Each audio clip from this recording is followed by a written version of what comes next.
अच्छा बाबू जी, ये शैतान जो शब्द यूज किया जाता है, हाँ शैतान, हाँ। तो शैतान और भूत प्रेत में क्या फर्क है? देखो, भूत एकदम साधारण है, एकदम साधारण, ज्यादा परेशान नहीं करता। ठीक है। भूत अगर किसी में प्रवेश कर जाए तो निकलना आसान होता है। वो सूक्ष्म शरीर अंदर तक नहीं घुसता, ऊपर के आवरण में रहता है, सूक्ष्म शरीर के ऊपर के आवरण में। भूत से ऊपर प्रेत होता है। प्रेत अगर घुस जाए तो वो सूक्ष्म शरीर में दूसरे लेयर में, सूक्ष्म शरीर के भी कई लेयर है।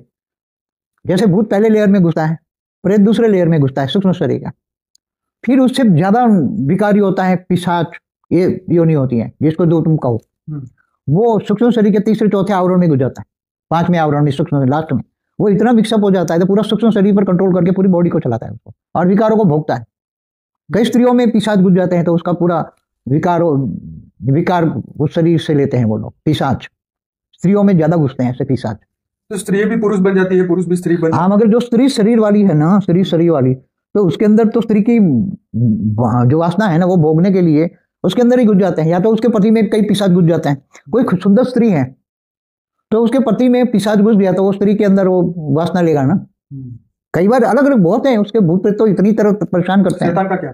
शैतान, और देखो पिशाच जो भी ऊपर शैतान है। अच्छा, पिशाच जो भी खतरनाक शैतान होता है, कितने सूक्ष्म शरीर में घुस सकता है? ब्रह्म राक्षस बोलते हैं ना, वही टाइप का होता है। ज्ञानी होकर भी ब्रह्म जैसे काम, ब्रह्म ज्ञानी होकर भी राक्षस जैसे काम करता है ना।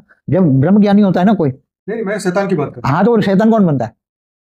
ब्रह्म, जो ब्रह्म ज्ञानी, जो ब्रह्म राक्षस बोलता है ना, ब्रह्म राक्षस माना शैतान, वो बहुत हाई क्वालिटी ज्ञानी है मगर कार्य उसके शैतान के। ठीक है। तो जितने भी नेगेटिव कार्य, गंदे से गंदे कार्य, देखो वो किसी में भी शैतान जो है वो किसी में भी प्रवेश कराकर बलि मांगता है, बलि खाता है।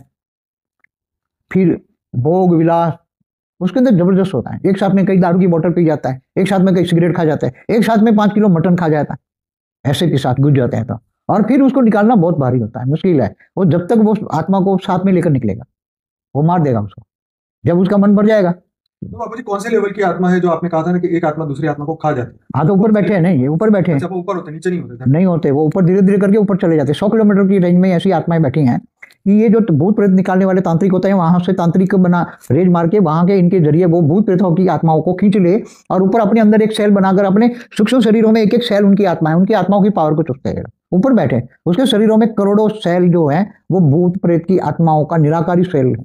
तो फिर उसका अस्तित्व रहता है या खत्म हो जाता है? नहीं रहता है ना, वो तो अरबों साल तक, जब तक अर्ध प्रलय नहीं होता ना तब तक सूक्ष्म जगत में बैठे रहते हैं।